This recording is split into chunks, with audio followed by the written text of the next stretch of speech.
നമുക്കൊരു കാര്യം ചെയ്യാം. സിറിയയിലൊക്കെ വലിയ പ്രശ്നം നടക്കല്ലേ? പി ജെയിംസിനോട് ചോദിച്ചിട്ട് ഒരു ചെറിയ കുഞ്ഞു ഇടവേളയുടെ ആവശ്യമുണ്ട്. പി എന്തുവാ ഇപ്പൊ സിറിയ നടക്കുന്നത്? അതിനുമുമ്പ് നമ്മളുടെ ഏറ്റവും അഭിമാന നിമിഷം റോമിൽ നടന്നത്. ഫാദർ പി ജെയിംസ് ഇന്നലെ പങ്കെടുത്തു. തീർച്ചയായിട്ടും ഞാൻ കഴിഞ്ഞൊരു ഇന്നലെ രാത്രി ഏതാണ്ട് 2-3 മണിക്കൂർ ഒരുമിച്ച് അവിടെ നേരിട്ട് അവിടെ നിന്നല്ല ഇവിടെ ഇരുന്നുകൊണ്ട് സ്റ്റുഡിയോയിൽ നിന്ന് ഈ നമുക്കൊരു കാര്യം ചെയ്താലോ. ഇപ്പൊ ഞാൻ കണ്ട പല ഫാദർമാർക്കും ഒരു വീട്ടുപേരോ എന്തെങ്കിലും ഒരു തറവാട്ട് പേരൊക്കെ ഉണ്ട്. അപ്പൊ ഫാദർ പി പൊന്തക്കാടൻ അങ്ങനെ പറയാൻ പറ്റില്ല. വീട്ടുപേര് പുന്നേലിപ്പറമ്പിൽ. എങ്കിൽ അത് പിന്നെ അതായിക്കോട്ടെ. Father P James Punnelipparambil. പക്ഷേ ഞാൻ എല്ലാ മതങ്ങളെയും എല്ലാ ധാരകളെയും ഇഷ്ടപ്പെടുന്ന ആളാണ്. I don't want to be called as a father. Father. You are a father. You have 2 children. I'm a young Turk. Okay. You are Turkey. അപ്പോൾ തുർക്കികളെ എന്ത് വിളിക്കും എന്നുള്ളത്. ഓക്കെ. നാളെ മുതൽ ഞങ്ങൾ സാറിനെ ഫാദറായിട്ട് കണ്ടാൽ മതിയോ?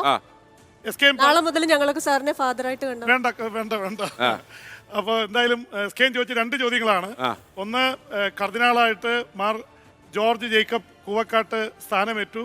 ഒരുപക്ഷെ ഇന്ത്യയുടെ ചരിത്രത്തിൽ ആദ്യമായിട്ടാണ് ഒരു വൈദികൻ നേരിട്ട് കർദിനാൾ പദവിയിലെത്തുന്നത്. നേരത്തെ ഒരു ചെറിയ സംഭവം, ചെറിയ അബ്രേഷനുണ്ട്. മാർ വർക്കി വിധേയത്തിൽ അദ്ദേഹം വൈദികനായിരുന്നു, റെഡംസ്റ്റ് വൈദികനായിരുന്നു. അവിടെ നിന്ന് മെത്രാനായി, മേജർ ആർച്ച് ബിഷപ്പായി, പിന്നെ കർദിനാളായി. ഏതാണ്ട് ചെറിയ വ്യത്യാസത്തിലാണ്. ഇത് ഒറ്റ പോക്കാണ്. അപ്പോൾ ചരിത്രത്തിൽ ആദ്യമാണ് ഈ ഇന്ത്യയിൽ. മറ്റു രാജ്യങ്ങൾ കൊച്ചിയിൽ നിന്ന് പോയാൽ ദുബായ് ലാൻഡ് ചെയ്ത് അമേരിക്ക ഇറങ്ങി. അതെ.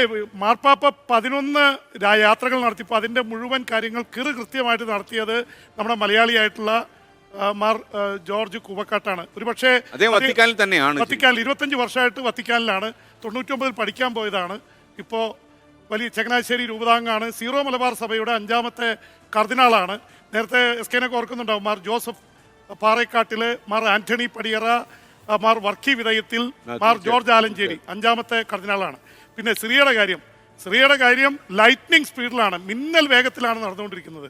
ആദ്യം അലപ്പോ എന്ന സിറിയയുടെ 2ാമത്തെ നഗരം വീണു. ഇപ്പോൾ 3ാമത്തെ നഗരം വീണിരിക്കുന്നു, ഹോംസ് വീണാൽ നമ്മൾ നേരത്തെ കഴിഞ്ഞ ദിവസം എസ്കേനോട് പറഞ്ഞാണ് ഡെമാസ്കസിലേക്കാണ് ലക്ഷ്യം, തലസ്ഥാനം വീഴാൻ പോകുന്നു എന്ന് മാത്രമല്ല എസ്കേൻ, അത് ചുറ്റും വളഞ്ഞിരിക്കുകയാണ്. അവിടുത്തെ പ്രസിഡന്റ്, സിറിയയുടെ പ്രസിഡന്റ് ബഷാർ അൽ അസാദ്, അദ്ദേഹം അവിടുന്ന് വിമാനത്തിൽ രക്ഷപ്പെട്ടു എന്ന വാർത്ത കൂടി വരുന്നു. അവിടുത്തെ സൈന്യത്തെ ഡിസ്മാൻഡിൽ ചെയ്ത് അവർ യൂണിഫോം മാറ്റിവെച്ചു. എന്ന് വെച്ചാൽ സിറിയ വിമത സേനയ്ക്ക് മുന്നിൽ വീഴുന്നുവെന്ന ഏറ്റവും ലേറ്റസ്റ്റ് ആയിട്ടുള്ള വാർത്തയാണ് സിറിയയിൽ നിന്ന് വന്നുകൊണ്ടിരിക്കുന്നത്.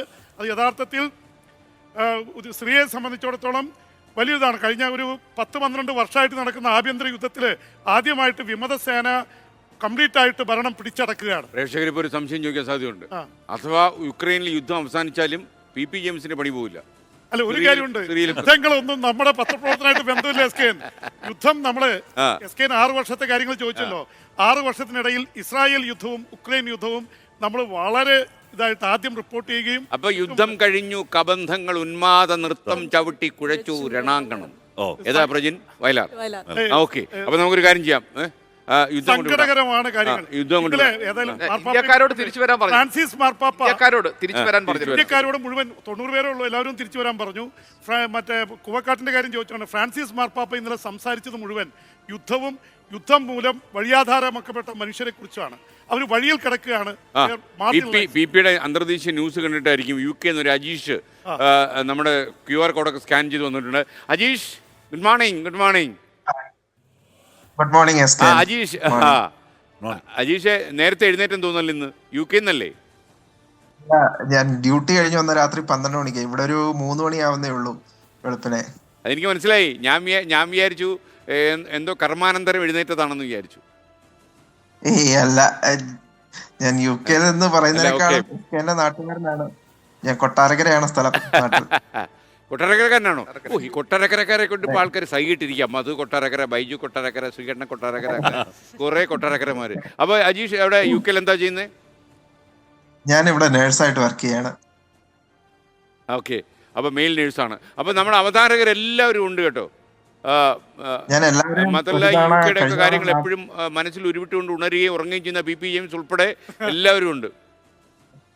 എല്ലാരെയും ഞാൻ കുറച്ചുപേരെ നേരിട്ട് കണ്ടിരുന്നു. കഴിഞ്ഞ തവണ പ്രേക്ഷക സംഗമത്തിന് ഞാൻ എറണാകുളത്ത് എത്തിയിരുന്നു. നാട്ടില് വന്ന സമയത്തായിരുന്നു. അതിന് മുന്നേ ബുക്ക് ചെയ്ത് എത്തിയിരുന്നു. എല്ലാരെയും നേരിട്ട് കണ്ടിരുന്നു. ഹാഷ്മിയെ നേരിട്ട് സെൽഫി എടുത്തിട്ടുണ്ട്. വിജയകുമാർജിയോട് എടുത്തിട്ടുണ്ട്. എല്ലാരെയും കണ്ടിട്ടുണ്ട് നേരിട്ട്.